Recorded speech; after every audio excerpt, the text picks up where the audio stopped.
Hey guys, it is March 3rd. We are actually going to take a few weeks off for a spring break, spending time with family and whatever. So we will be just dropping some evergreen content, stuff like that we recorded previously.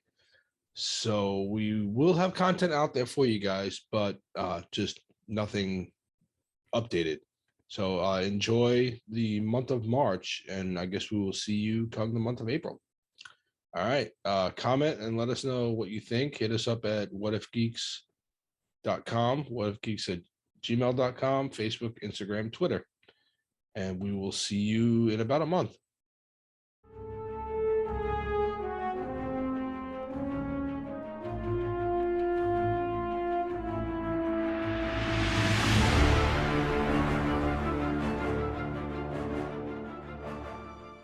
Hey, we're back. This is John. Hey, it's Paul. And it's Eric. As What If Geeks.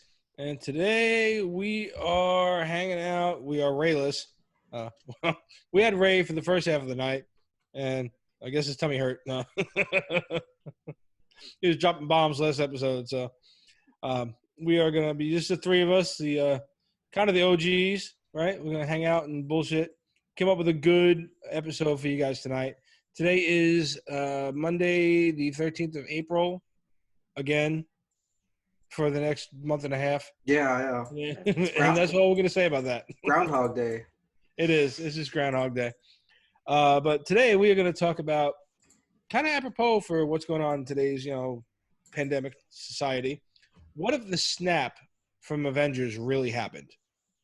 Right? So what if in today's world, in the real world, Thanos' snap actually happened, and then we're just going to run with it. So that's our episode. Let's get into it.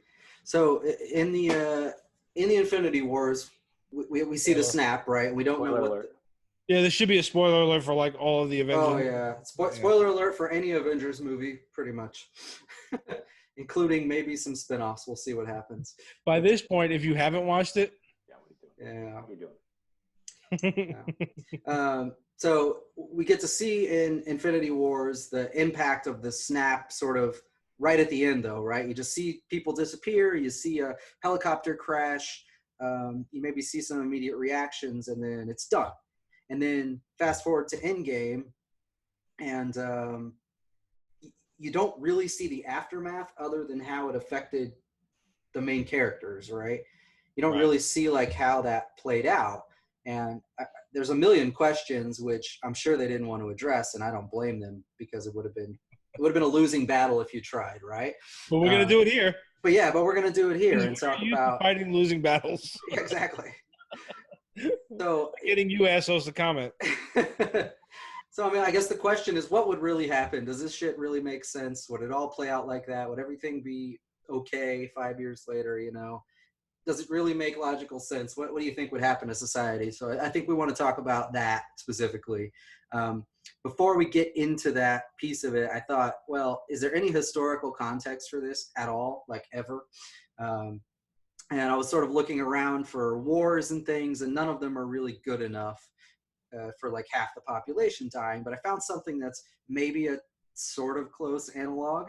Probably the same shit we both found too, right? Yeah, about the Black Death, right? So the plague in the 14th century. So that really only lasted for like 3 to 5 years, depending on how bad you want to count different parts of it. But I mean, it killed about, at least in Europe, like a third or more of the population inside that time frame, right? So if you want to know like sort of what kind of economic and social impacts that many people dying would have, it's at least something real to refer back to. Yeah. Okay. But I mean, we could start with the end, which is ultimately, it was awful, but it wasn't that awful. Like, governments didn't collapse. Economies didn't completely fail. Like, it took a while, but things recovered, right? And in a lot of ways, people ended up better off at, say 30 years after that plague than anybody was before it, because wages were higher, there was more property ownership, lots of things changed as a result. Yeah, new technology, exactly. Lots of things changed as a result of half the people dying, but they changed for the better. I mean, given half the people died, that's not good, but the socio-economic stuff changed a lot of ways for the better. But of course, that's still not what the movie portrays, which is in an instant, right? It took 4 or 5 years for that many people to die, right? There was time for things to sort of catch up and react and deal with the issue of so many people being missing or sick or whatever. There were massive labor shortages that happened after the Black Plague, right? Because it wasn't enough people to do even the simplest things like work the fields, right? And so that became a big problem, and people were, because of natural sort of market demand stuff, people were like, well, I'll do that, sure, but pay me more money, and then the farm owners, the lords, are like, we can't pay you more money. Then food prices will go up, everything will be screwed, we'll have no profits. They eventually worked all that out. It took several years though to sort of fix it and get it all right. Right. So it is, and then things naturally changed, right? So as an example, harvesting grain takes a lot of labor, at least it did in the 14th century. They didn't have machines and stuff, right? It took a lot of manual labor, a lot of people. Well, they realized that was virtually impossible to sustain. So a lot of the farms would switch to, like, say, raising sheep, because that was easier. It took less people. You could sell the meat for food, and you could sell the wool for textiles, right? It was just sort of it changed the whole dynamic of the market, and grain became less important, not because it was cheaper, or not because it was more expensive or anything. It was actually much cheaper, but because it was impractical with the lack of workforce to sort of do it. So there's also a big migration, like all the rural towns around farms and stuff, just like the farms sort of got abandoned or closed down, a lot of them. I mean, the villages got abandoned. People moved into areas where they could be closer to others and they had more job opportunity and stuff like that, right? So it created a big shift in the population and how they sort of centralized themselves.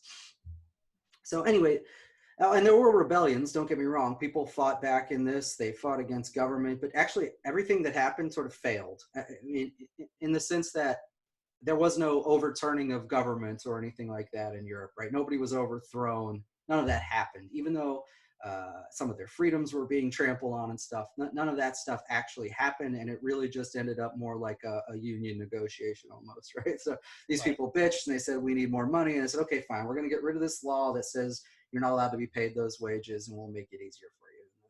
The rebellion stops, right? So anyway, so that's the historical context. So the world did not fall apart. But again, huge differences, right, between a modern day snap and a 14th century plague sort of thing, right? So a handful of things we could talk about just to consider before we get into this conversation. Skilled labor was a huge issue during the Black Plague. They lost a lot of skilled labor, but it wasn't that important. But today, it's hugely important. The majority of our economy is based on skilled labor, right? People that know shit. And in 14th century Europe, okay, it took several years to kind of replace those people, but we're talking about leather workers, shoemakers, things like that, right? You can survive without clothes for a few years, But if you look at our society and talking about, I mean, crazy stuff, communication, satellite, you can't wait years for people to sort of learn those trades and get involved, right? There's a problem if you have to wait that long, in the sense that you'll lose your communications, you'll lose your power, you'll lose your whatever it might be. So speaking of, waiting that long, let's talk immediate. Okay, immediate. Yeah. That, as soon as it happens, you see, like you said, only a small snippet of what happened, right? One helicopter. You've got, was it about 10,000 flights in the air at any given time? Yeah, right? Something crazy like that. Something crazy like that, right? Even if, how many of the handful of those might keep both pilots? Maybe. Right. Yeah. And then out of the ones that don't, maybe the pilot stays and the co-pilot's gone, and the pilot's able to save everything. The co-pilot's able to save everything, but probably not. There's a lot of that shit going on where people are just panicking now. Planes are coming out of the sky. Like we saw the one car crash right in front of Nick Fury. There's going to be jammed roads full of. Yeah. Nobody knows, because again, something I heard when I was researching this too. Somebody brought up a good point. Is granted, in the MCU, we only see the heroes, like you said. They're the only ones that know what the fuck happened. Yes, and that was definitely a point I wanted to bring up. And freak out would be. Yeah. trying to figure out like what just happened, where'd everybody go? Yeah, people next to you are just gone. They're dusting right in front of you. What the fuck is going on? So you're gonna get into all these accidents that are happening right away. The immediate stuff that's just like people panicking in the streets. I mean, we can't handle a cold, so you think that thing's gonna fuck us up? There's gonna be a lot of shit going down real quick. Well, imagine you're watching the news and one or both of the reporters just dust. And you're Right like, in front of you. What is happening? Right. What the fuck is happening? Yeah. You look over and live on Channel 8. Like, holy shit, members. Fox News special effects just got really good. What the fuck just happened? Yeah. As you turn and your family, some of them are going. Yeah. You pull a Hawkeye in the beginning of Endgame, the opening credit, where you're like, honey? Right. Oh. Right. So just saying I identify with what he did later. So just there's a lot of initial shit that's going to happen immediate. That's going to be crazy. Yeah, crazy. I'm with you. And we could jump straight to that and go back to stuff. That's a part of your thing I didn't get into yet. So maybe you yeah. No, it's the next in there. Okay. Yeah, that's all right. It's all right. We'll run on that though. We're in the middle of a virus pandemic that we've known about in some form or fashion for a couple of months. Yeah. And when it got here, there's a run on toilet paper. So you think immediately in this panic of where are all my people? Like you're running to the store, you're running to get some cash, you're running to get gas. Like all of that stuff's happening as you're trying to figure out like what happened to your family? Where'd everybody go? Yeah. Yeah. It's gonna be mass hysteria. Yep. For a while. Yep. Yeah, I agree with you. Right. So then go ahead. Yeah, if you want. Okay, so I'll blow through this list. These are just things to think about that might be different than the Black Plague sort of thing, and then we can talk about what do we think would actually happen. But businesses like today, they rely on credit and paper market, and that didn't exist back then, right? And we've already seen this just from the coronavirus. A business can collapse if it doesn't have access to a big business can collapse if it doesn't have access to a way to buy or borrow money rather short term to pay bills and stuff, right? We've got neighbors 2 weeks into this already dropping back to the bartering system. You got toilet paper and I've got baby wipes. Or whatever, people they immediately go back to basic nature. Yeah. So I mean, we're businesses. on a fine thread. yeah, exactly. And then there's something that a lot of big companies plan for today, but not in this extreme, and I wonder what would happen to them. They call it the bus factor. You probably learned about it in business management school, right? That is how many executives or upper management people in your company. You probably learned about it. Could be hit. Some of us don't have a college education. Could be hit by a bus before the company would stop functioning and collapse, right? So if you lose your COO and your CEO, does the company still work? Okay, yeah, maybe. If you've lost half your VPs and half your upper level management, can the company still function? And it's not that it couldn't. It's that they just don't have contingency plans for that kind of disruption. Most of them have planned.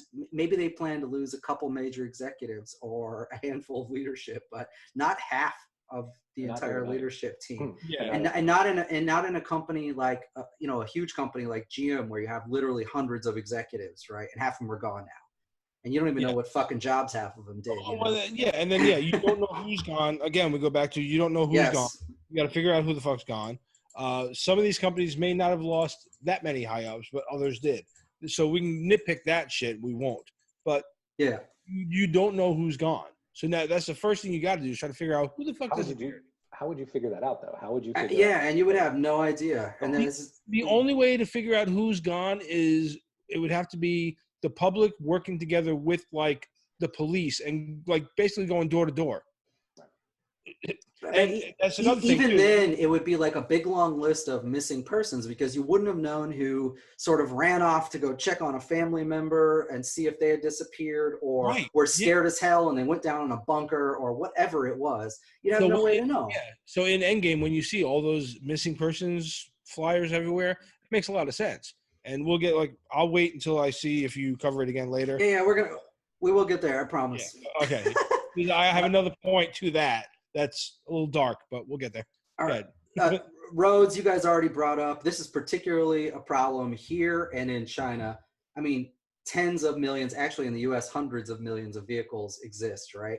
Half the people are gone. That means half the vehicles on the road are abandoned. And, you know, in a place like a big city like LA, like Chicago, those roads are full of cars. Half of the people disappear, half of the cars are there.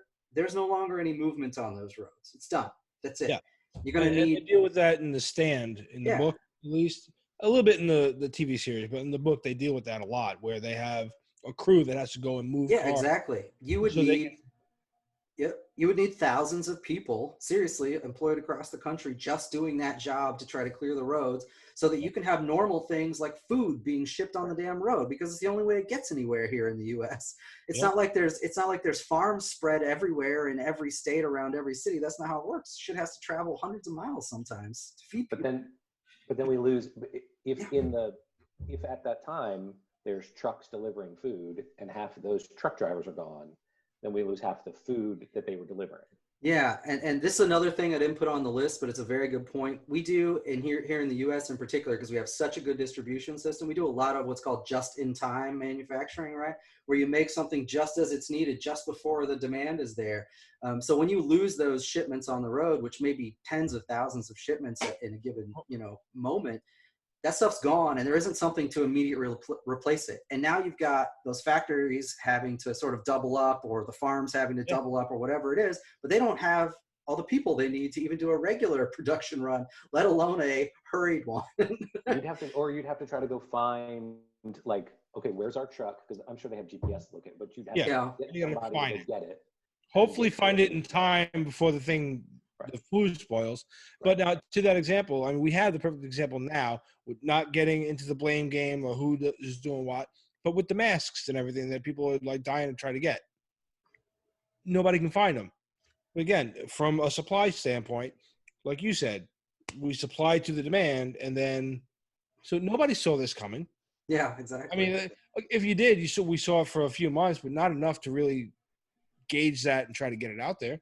So, outside of, like I said, outside of the blame game, perfect example is today with these masks. You can't find them because they're used up. So it's perfect example of what you would face in it. And just the sort of threat of a shortage causes people to hoard and panic buy even more, which exasperates the problem like a millionfold. It's ridiculous. And we have this situation where I literally have my 12th trip to the grocery store on Saturday, and there's still no toilet paper. Yeah. Welcome to the shower head. And it's the same thing. Oh, we had some this morning. Like, people are still panic buying? Seriously? Yeah. This far into it, they're still doing it? They are. They're crazy. And again, in a situation like this, what we're talking about here, the fictional one, you're looking at the reality of what we're dealing with. People are base animals. They're there's a quote in Men in Black that somebody just quoted where it's like, people are great, or a person is great, but people are superstitious, ignorant, and bestial kind of. I forget what the hell, but what's his face? Tommy Lee Jones says it to Will Smith in the first Men in Black, and it describes this scenario and what we're dealing with today perfect. It was like, people are just animals, and they're going to act like that. Something that I wanted to bring up in the very beginning of this is now, we talk about the snap and taking away 50% of life. That's how Thanos describes it. Kevin Feige came out and said he wiped out 50% of life, not like sentient life like me and you, us, animals, plants, all of it. And they even kind of touch on it in Endgame, where there's no more, like, you don't hear birds, and all of a sudden you hear birds after Hulk snaps, right? Yep. So now, how do you want to play this? You want to play it with so literally snaps all of it out, or do you want to just the people? I mean, even the people, like, if you want to say like some type of sentient life that doesn't include animals, because then at least you have a fighting chance with food. I don't know. Okay, so let me cover one tiny other consideration. Because in the comic it was different. And then I want to pivot into that exactly, I think. So okay. Just last consideration is that he's destroying half of all life in the universe, right?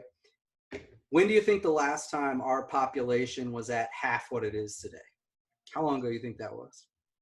What, like 50 years ago? No, not 50 years ago. Yeah, no, you're right. 50 years ago. The dumb guy got it. 1970s. So him snapping is Yes, only yes. setting us back 50 years. Yes.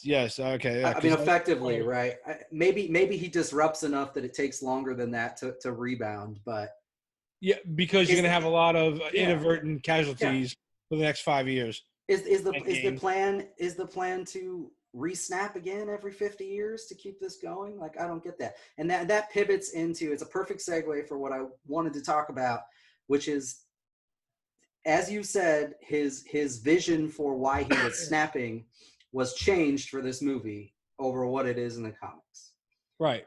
And he said resources will be plentiful. In the movie, he said this. Yeah. Resources will be plentiful, whatever. But not really. Not when you look at what he did. Yeah, exactly. To your point, though. If you snapped just people away and left animals, plants, and everything else, then it would be. Then it would make more sense. Yeah, so that's my very first point. Like, why snap away half of all life? That's stupid. If your whole argument is more resources, then leave all that farmland, leave all those animals for the half the people that are left. What the fuck? Yeah. Right. And obviously, I mean, with an Infinity Gauntlet, obviously you can do that. I mean, I was trying to think of that, like how you can be that specific as far as like people with a soul, but I don't know, whatever, because animals are still alive, fine. If you did that, it would still rock us down to like medieval times, because we get into your corporations that start to drop. It's not too long after that all of a sudden the grid's going to shut down. Because one, everybody's too busy panicking. They're not going to work no more. I'm looking for my wife. I'm not worried. If I work at the power company, I'm not worried about what the fuck the power is doing. I'm looking for my family. I'm trying to figure out what the fuck went on. Now the power's out. Internet's out. Nobody's talking to nobody. Yeah. That we're back to the way we grew up. Someone's going to be plugging in a landline. My grandmother's going to be fine up in New York. Like, hello. But someone's going to have to, I mean, you would have to mobilize what's left of the National Guard and probably use the military to do some of this stuff. But you have to keep the lights on. You have to keep roads open. You have to do sort of basic stuff right away. And then we can figure out, okay, how are we getting, potato chips back on the shelf? Yeah, and that's why I think, like, if you just kind of leave the animals and the plants alone for now, so we don't have to get into that fiasco, leave them alone for now, because they're going to be hunted here pretty soon anyway. I agree. We can say he leaves them behind, because it's really a stupid point. If his whole argument is resources, then you don't kill the fucking resources. We'll play devil's advocate for Thanos, and we will help him fix his. Now, to your point, do you snap every 50 years? Considering how many people ran after fucking toilet paper, it's not a bad idea. Yeah, but I mean, I feel like in the movie, he does the same thing he does in the comic, more or less, but he basically drops the gauntlet and goes to be a farmer somewhere, right? Yeah, but in the movie context of what he's trying to do, which is keep the population, he has to go back to it. He has to monitor it. He has to continue to snap, or that's not doing anything. Yeah, because in the comic, it was only to create enough death to impress Death herself. And so this one, there are a bunch of holes we can poke into it, and we should take the time to talk about the problems with this, because we can. For starters, the reason it was reworked, the Russo brothers said they didn't have enough time to introduce Lady Death and then square the Infinity Gauntlet comic story with everything they had changed in the existing MCU storylines. Man, I call bullshit on that, because when we were talking about it before, I said they could have easily worked Hela into being their version of the Mistress of Death, because she was. Yeah. So, they also had 20-something movies. So. Right. Sorry, Russos. Anyway, go ahead. So I would even give them the benefit of the doubt on that and say, that's fine. You have like 67 heroes and like 15 villains you have to try to develop. So if you don't want to give screen time to introducing a new character, okay, I'll let you have it, because it was already 2.5 hours, and it really wasn't enough time for what you needed to do anyway. Yeah. Right. But so, and then, So they switched the motivator for Thanos became not impressing Lady Death, but instead the balance of beings and resources, right? And then we're gonna forget about the whole destroying half the plants and animals, because that doesn't make a lot of sense. No. Even though Even you vegans right? are going away. Yeah. So my only thing with that, let's take that then. Fine. So he's a madman. I guess we can agree to that. He's kind of crazy. He's got his crazy motivations. This dude isn't stupid. And I feel like there are too many holes in this plan for a person that's intelligent to be like, oh, yeah, I didn't think about that. Starting with... Not only did he think about this plan once, but then in Endgame, when they try to subvert everything, he catches on to it. His past self catches on to what's going on and still gets involved. Like he's almost there again. Yeah. So he's not dumb, like you said. You know, my only issue with this is I think I've said it twice, 3 times now, who knows, but the population is going to bounce back quick. You know, maybe it takes half a century, maybe it takes a whole century, but especially without the internet, all we got left to do is fuck. not going to be very long. Certainly not going to be long for a Titan lifespan. Like, he should know better. You know, like, that is not very much time. But from an entertainment standpoint, it's the perfect sort of. It's not a MacGuffin exactly, but it's a massive problem that a group of heroes need to go solve. Literally half of the people on Earth are going to die, and so that's a big enough problem, even given we'd replenish them in 50 years.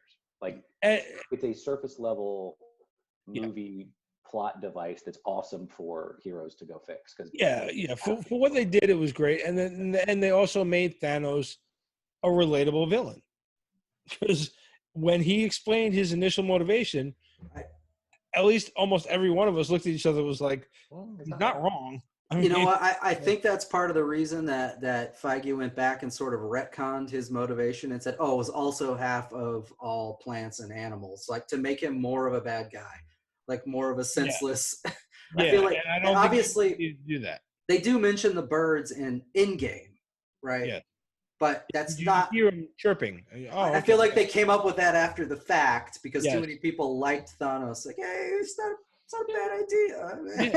I mean, hey, look, how long have you guys known me? I've been singing like we needed something to wipe out some of the people around here. Mother Nature's trying to do it. Let's help her out a little bit. I'm just saying. You know, so the other thing that really bothers me about this whole thing is that it sort of makes the assumption that all the planets and all the races, species, whatever, like all have the same issue. And we know from the comics that isn't really the case, right? There's a couple planets. Of course, Thanos is one of them. His planet is one of them that had like a serious population versus resource issue. And Gamora's as well, because that's part of the story that he tells, right?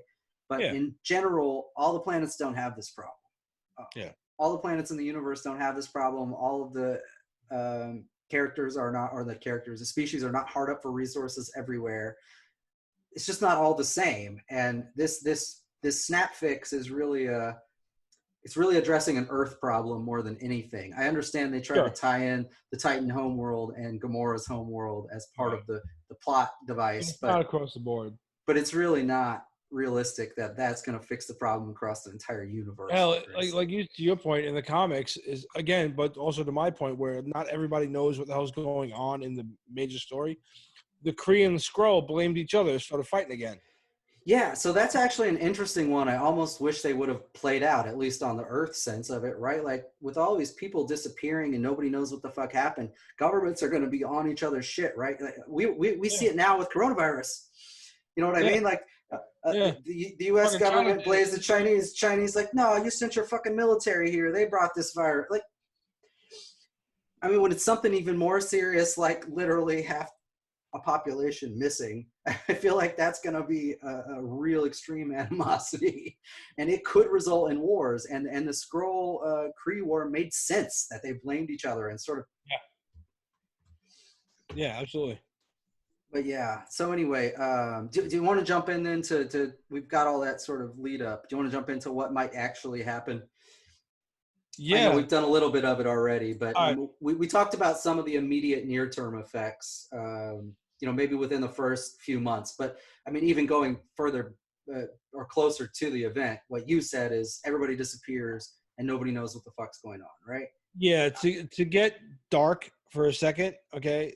Immediately, I would say within the first day, once people realize like, oh, okay, there's a lot of people missing, somebody has to come up with, and now this is global, so this is not going to happen.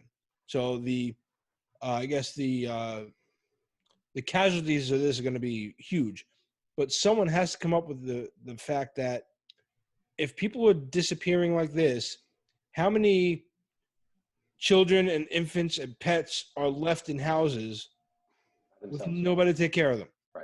Right. So someone's got to go looking for these kids and these pets or whatever, but the kids more, you know. But yeah, but just to bring it down a couple of dark notches, gonna be quite a few kids dying. Right. You know, nobody's there to take care of them. I mean, I trust Noah to take care of himself for, maybe a few days. Then he's going to be like, he's going to wander outside like, I don't know what the fuck's going on. And after that, who the hell knows, So the kids thing is probably a good point and something we haven't dealt with. But general natural disaster, people are at work, whatever, hurricane comes, something. Seriously, like hundreds of thousands of people's pets die, drown in a house, whatever. And honestly, we don't get to hear about it. I don't think we want to hear about it, but it's not usually something you see on the news. You see those couple rescue stories like, oh, Bob went back 500 miles through the water and rescued his neighbor's cat. And that's all you ever hear. But the truth of the matter is 100 times as many pets drowned, because the house flooded and nobody was there. Yep. Yeah, you don't see that shit. No. So just, sorry to take it down, but no, I think it's a fact. What I meant by that is it's a reality and it happens now and we just don't talk about it. Yeah. Really bad. Emergency services totally fucking wrecked, right? There's no way. Like if your house catches on fire, you are waiting 6 days for that thing to be put out because it's going to take time. Some people are going to notice right away their family member's missing. Some of them, they lost their family member while they're at work. They don't show up that night. Who knows? They're out groceries. Like they have no idea. The timing of this is going to be drawn out and nobody is going to understand what the fuck is going on. Well, but then the immediate factor, like I said earlier, it's a human factor. Like, 20 years in the military, you did the military, okay? If it was a zombie apocalypse or something like this happened when I was in the military, right? Like Paul said, you got to activate the National Guard, what's left of it, whatever. But out of who survived, how many of them are just abandoning everything just to find out what's going on with their family? Yeah, exactly. Most of them. So that first... Probably me. I'm abandoning my job. Oh, yeah, I'm done. I'm done. I'll be out in the Midwest somewhere if I can't find my family, whatever. I'll start over again. But I'm going to go, my first thing is trying to find every member of my family or anybody I know that might be alive and then trying to restart again, everybody gather together and do something together. That's going to be... go on Facebook and click the Paul was found safe from the snap. For the 5 minutes that it was still up. Right. Okay. I think it'll last, what, a couple weeks, few weeks? It'll last a few weeks, right? If nobody was touching the internet or if nobody was taking care of the internet or the grid, power and internet will last. What do you think? You guys are smarter than I am. Oh no! Unfortunately, it'd be far less than that. So I've looked up. Turbines ran out of fuel and stuff. Yeah. Thanks. I'm the asshole of the group, but good. No, I actually looked up some of the stats on this about power infrastructure. At least here in the U.S. I actually put it. It's up in like the second page or something. So coal power plants. Yeah, there it is. We got lots of coal. That's easy one, right? Shouldn't be any problem. Well, the funny part about that is the coal sits in giant piles outside of the plant in most cases, and it feeds up a conveyor belt into this bin that goes into the burner. But the bins can only hold about 8 to 24 hours worth of fuel. That's it. So if there's not somebody there driving a heavy machinery to push the coal they just stop. They just stop. Yep. So you can imagine that a lot of coal power plants are going to just stop working after a short time. I'm talking like a day here. And unfortunately we get, I think, still a quarter of our power from coal power plants here in the US anyway. So that's like a brownout immediately that you just can't do shit about within the first day, right?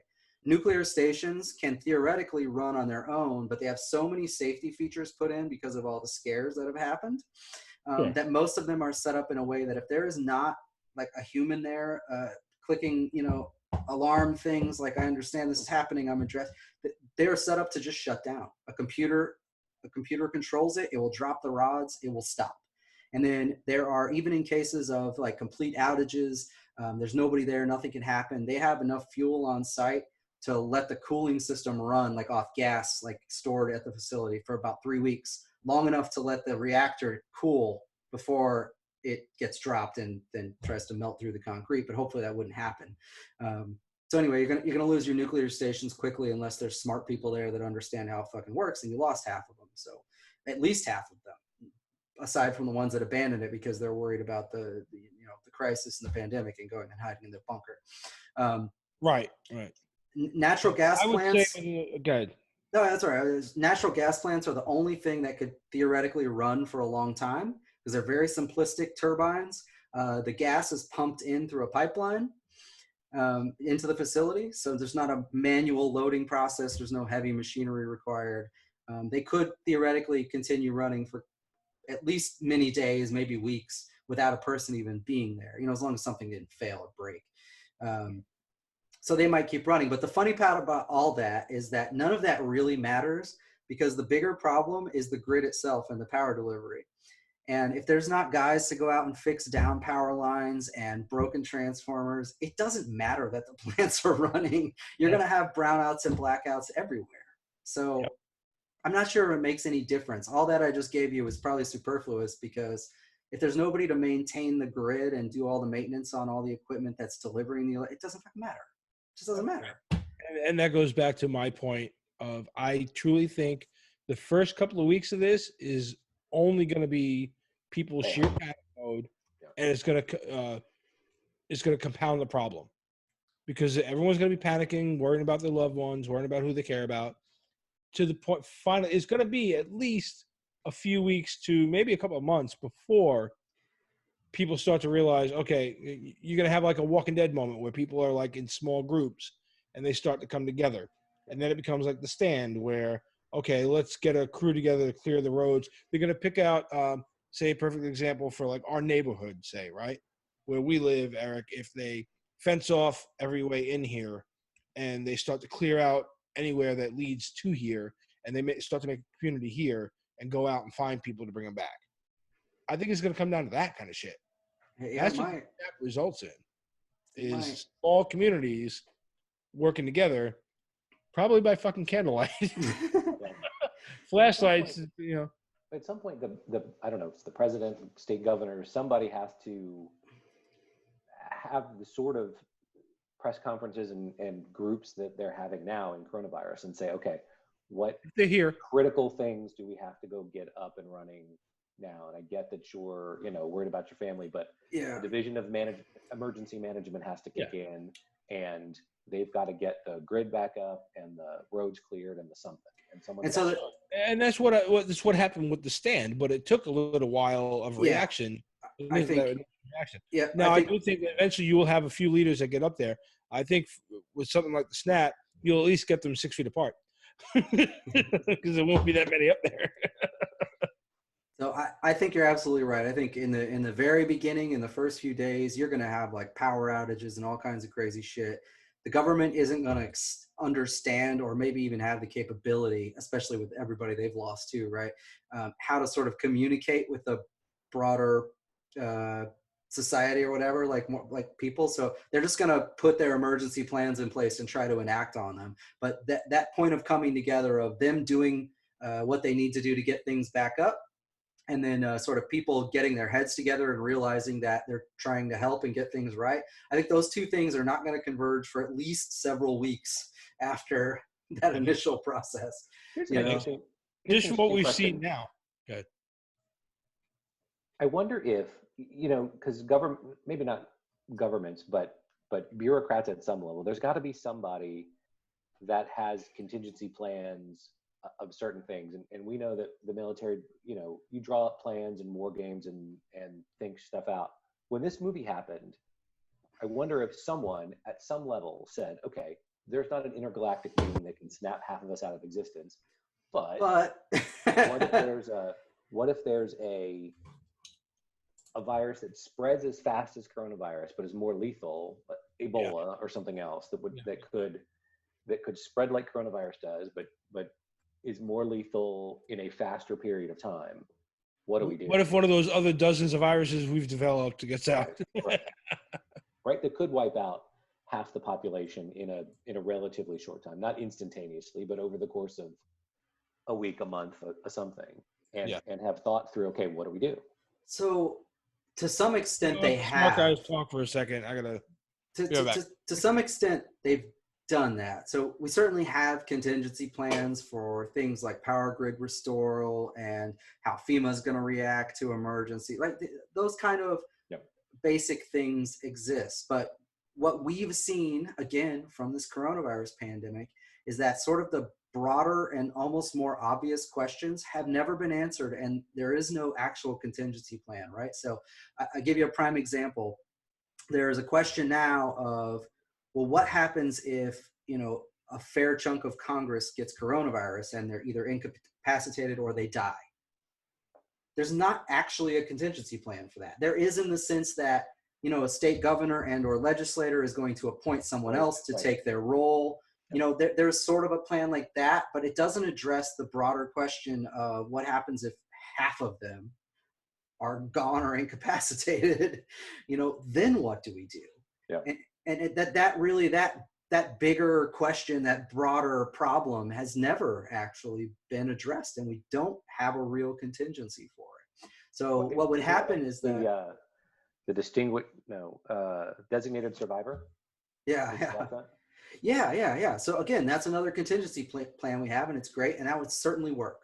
Even if the top 1, 2, 3, 4 people, you can't say more than 4 because it's just half, right? It's arbitrarily half. So at least somebody in the top 4 is probably going to be alive. In the show Designated Survivor, there's an attack on Congress at the State of the Union. So the president's killed, all the Joint Chiefs, all the Supreme Court justices, all of the members of Congress, except for the Designated Survivor. So, in some ways we can cope with this. So Congress has interpreted for a long time that a quorum just means having a certain percentage of the people that exist. If there's dead people, we don't count them in the number. If there's somebody incapacitated, we don't count them in the number. So if there's only 68 active members of Congress left, then fine. The quorum is much smaller than what it is today. They can deal with it from that sense. But that still raises a lot of questions about legitimacy of decision-making when there's only literally half of Congress voting on everything. But beyond that, like how they are even gonna sort of enforce these laws that they may pass to try to react to a situation like this, right? And the other weird part that you'll have people, fighting in the streets over is half of Congress will end up being appointees, because that's how our contingency system works. Right. They're not going to be elected officials. So what are people going to do when half of Congress is an appointed, not elected official? Are they going to follow the rules? You appoint them until you set an election. Yeah, I guess you set an early election. Is that what you do? Yeah. Everything else you have to do. We're gonna do elections, guys. 1 month. Where are we gonna poll at? We'll figure it out. Right. Half the election officials died too. We haven't replaced them yet, but we'll figure it out. Again, they did that in The Stand too. And it's funny too, because Stephen King has repeatedly come out on Twitter and said, I apologize for the fact that you're living in one of my novels. He's like, I didn't mean it. What do you do? But he covered all of this shit in The Stand, like where they do have an election for a committee. Which, I'm sure there are benefits to that we could discuss in another podcast. Not What If Geeks. We also saw some of these problems come up after the September 11th event, and again, they've not all been addressed. There are contingency plans, but they really don't address the sort of broad catastrophe setting and how it's really going to play out on a big level. So, I don't know. I think that there is definitely going to be some anarchy and chaos, at least for that first few weeks. And sadly, I think the only way that the government can really deal with it is what Paul suggested, which is you call up the military and the guard, and you have them go police them. You basically create a temporary police state. Yeah, you pretty much those that show up can do it. But I think you wind up with small pockets of humanity around the country and then around the globe, but at least around this country, from what I've seen around people, you wind up with small pockets of people together that are going to work together. And that's when you're, again, not to get political, but that's when your socialism starts to work. When you get these little pockets of people working together to try to, live. That's going to happen for a little while until they start to become bigger communities. Yeah. And then, just not to harp on it too much, but your question about what do people think when they don't know the truth? I'm trying to imagine for us, like we're in this neighborhood, right? We're going to know sort of intrinsically after we talk to our neighbors that roughly half the people are missing. But the truth is it's going to be a little more than half, because we're going to have some neighbors that have run off, and we're going to have some neighbors that are hunting down family members they couldn't find. And we're just going to assume that they're also gone. So when we look at it, we're gonna be like, man, how many people are gone? This is like 3/4 of our neighborhood. Where are they? And that's gonna be an assumption that sort of rolls around and gets propagated before anybody knows the truth. People need an explanation when they don't understand why things are happening, and they'll take sort of whatever they can glom onto. But how would you even explain this? What would you what would you start to tell each other of, like? It's a perfect lead into what I was about to say, and it's not to poo-poo on anybody's religion.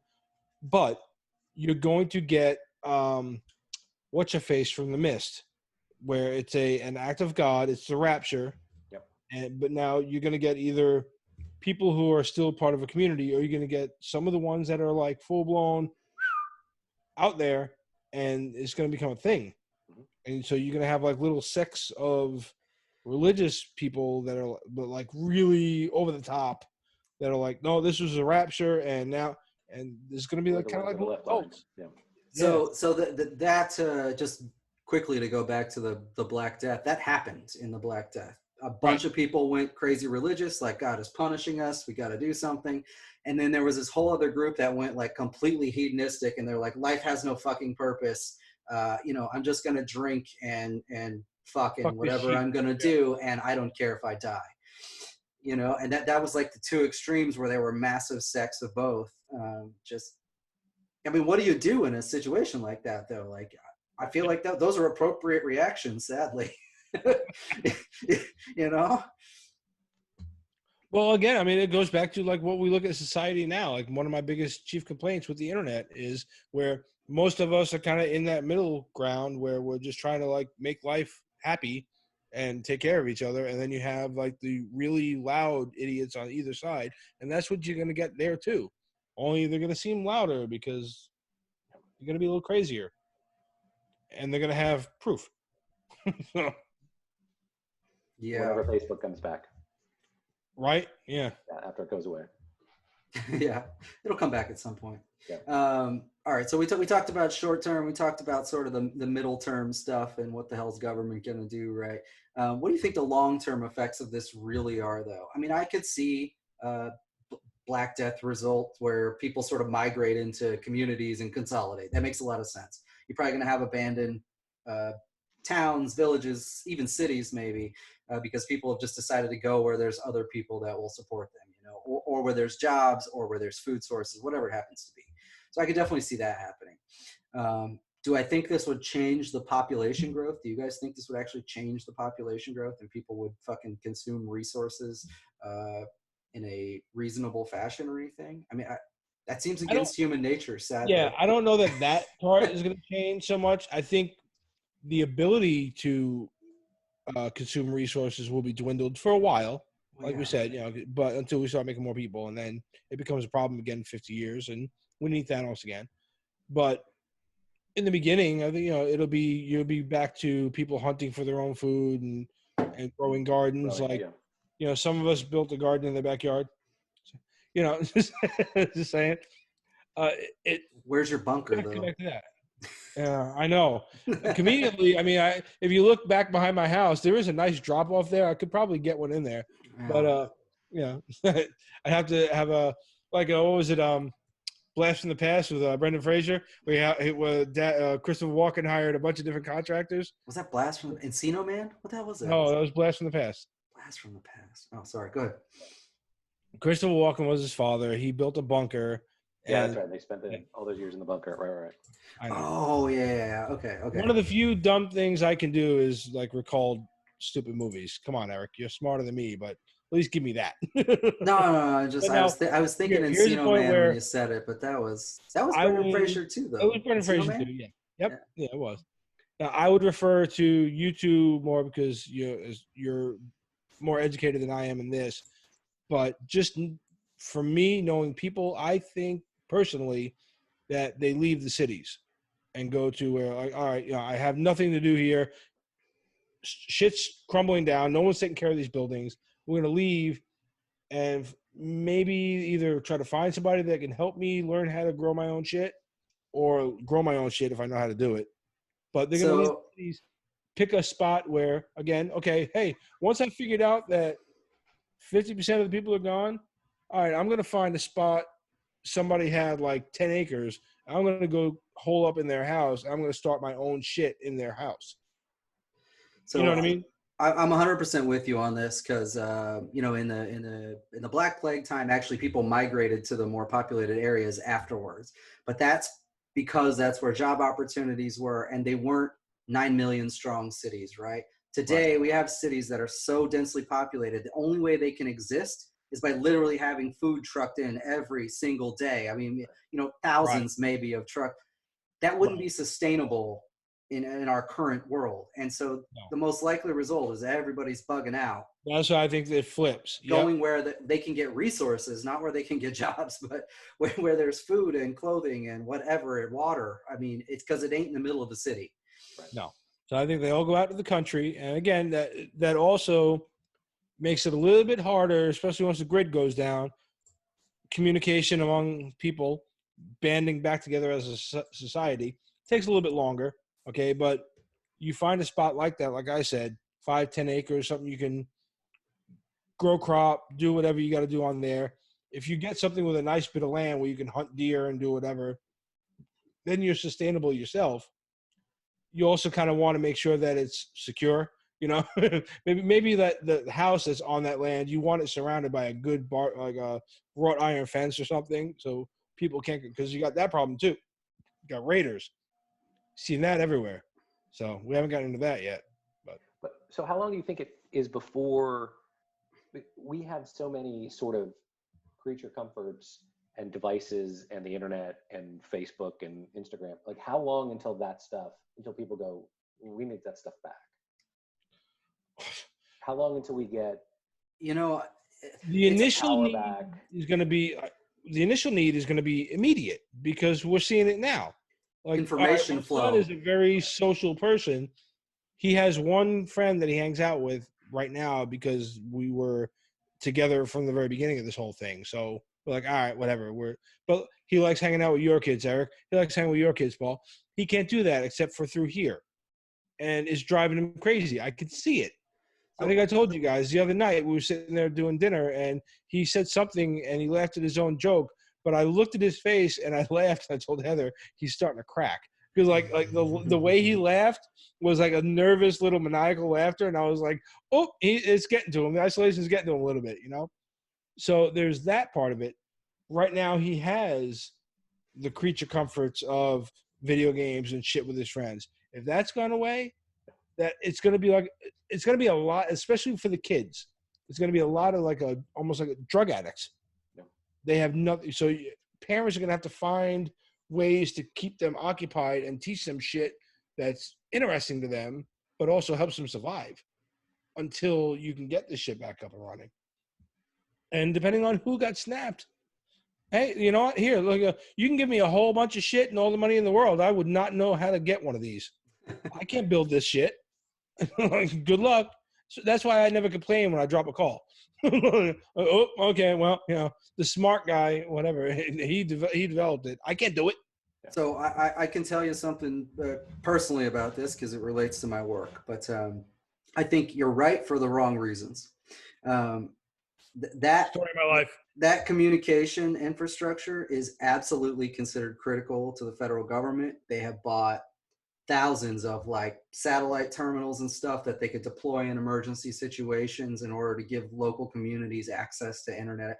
The reason though is not because we're all going to be bored, although that's a good driver, or that it's information flow. The government wants to be able to get information out to people, and they want to be able to collect information, and they want to be able to communicate between critical infrastructure sites, whether that be power or water or schools or any of these other things, right? So that's one of their key critical infrastructure components is communication. So they're going to try to get it up very fast, and they've actually got assets sitting by now, mainly for natural disasters, but the point is that they've got something sitting by to deal with this problem.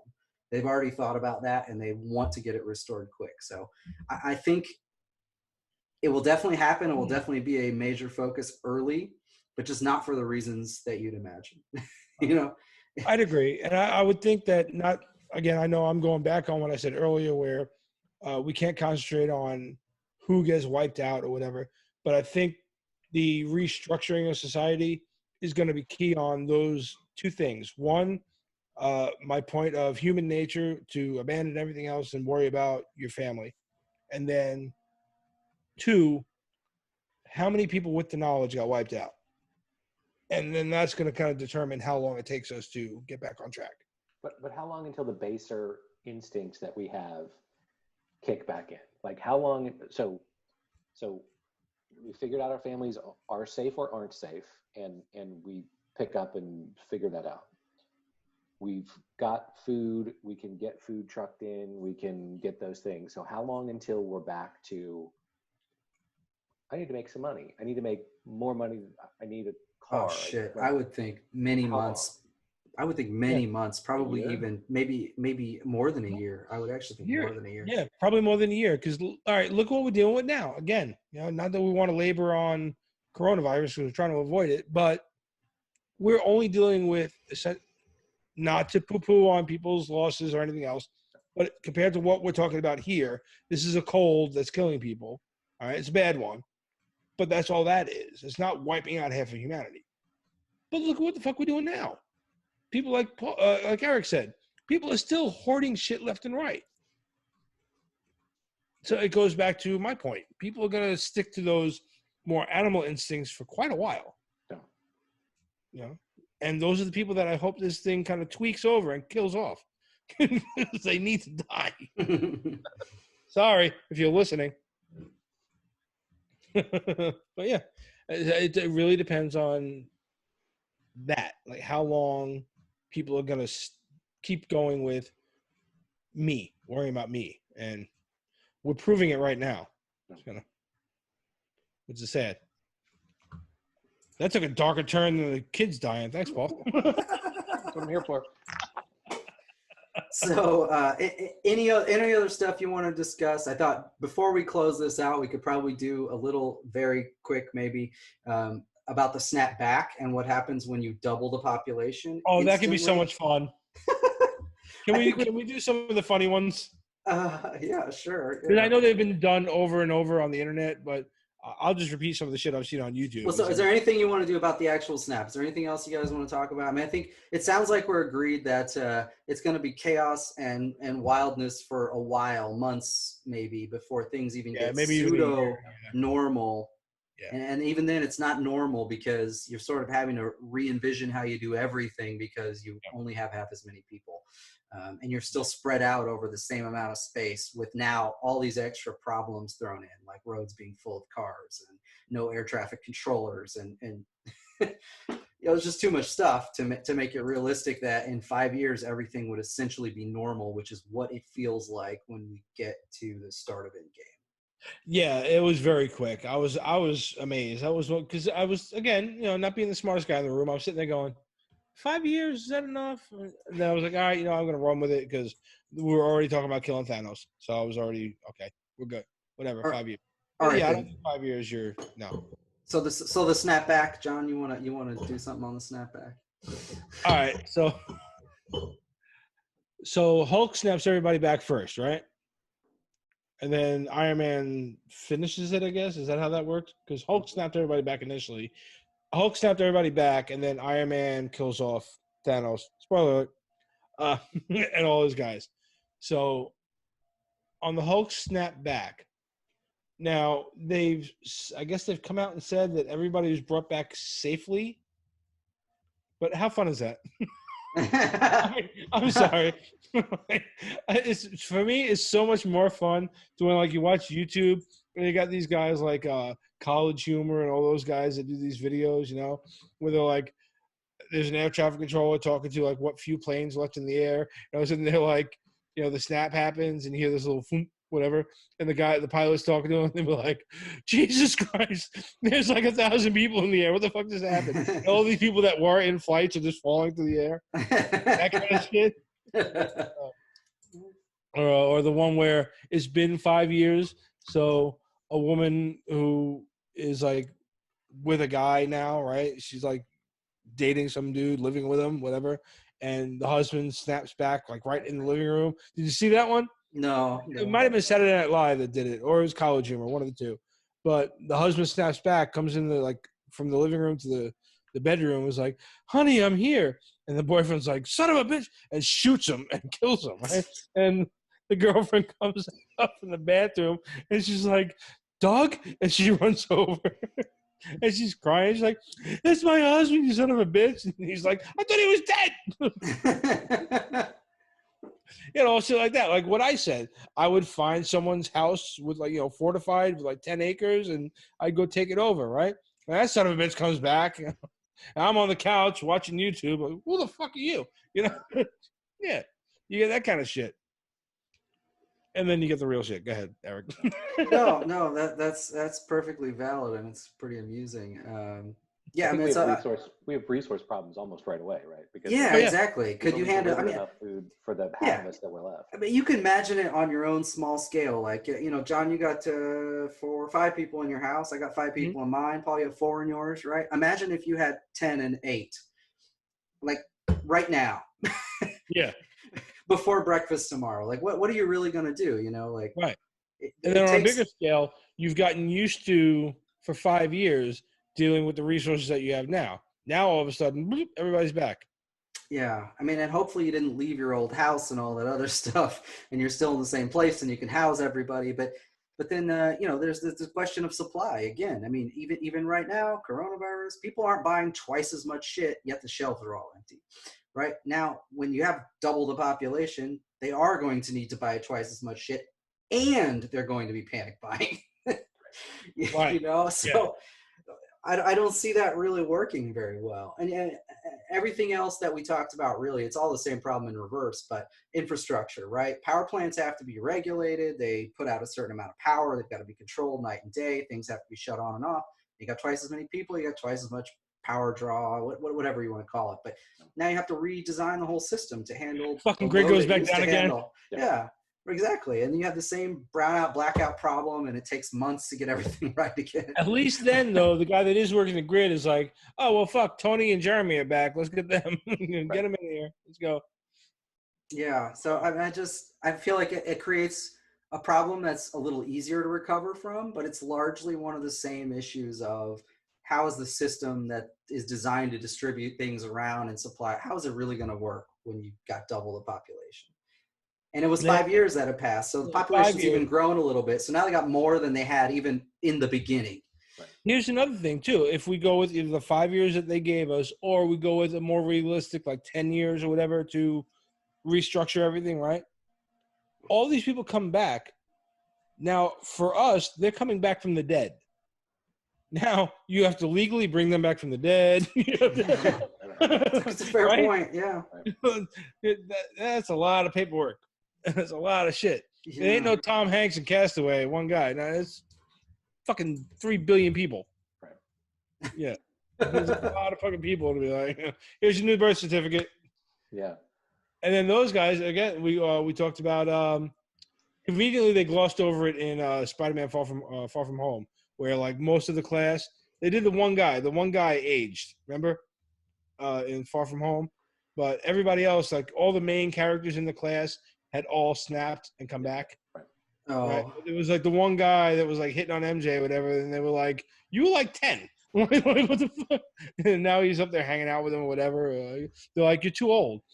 Flash tries to buy beer because he's like, "I'm technically 21." You know, like that kind of shit. You got a lot of people that are coming back 5-6 years later that other people that were growing up with or whatever are older now. That's wild. You know, I hadn't even thought about it, but that creates some other oddities too. Like anybody that had a baby or whatever, they've probably gotten rid of all that shit that they had, and now they have a 1-year-old or a 6-month-old or whatever the hell it is again. Fuck. You got to go get car seats and changing tables and whatever the hell else you're Did Toys missing. R Us and Babies R Us come back too? And so what happened? Yeah. Oh yeah. Shit. And they touched on that in The Manifest, the TV show about the plane that goes through a wall. Oh yeah. Where one twin was on it and the other one wasn't. So they were like both 6 or 7 at the time. So then the other one, like when they come back, the other one was like 13, but they're still twins. Yep. And she's just like, what the fuck? You know? Yeah. Like little things like that you don't think about. You're like, oh shit. No, I think the other question would be, what the fuck are all these people going to do? Because there's not going to be like jobs open for them 5 years later, right?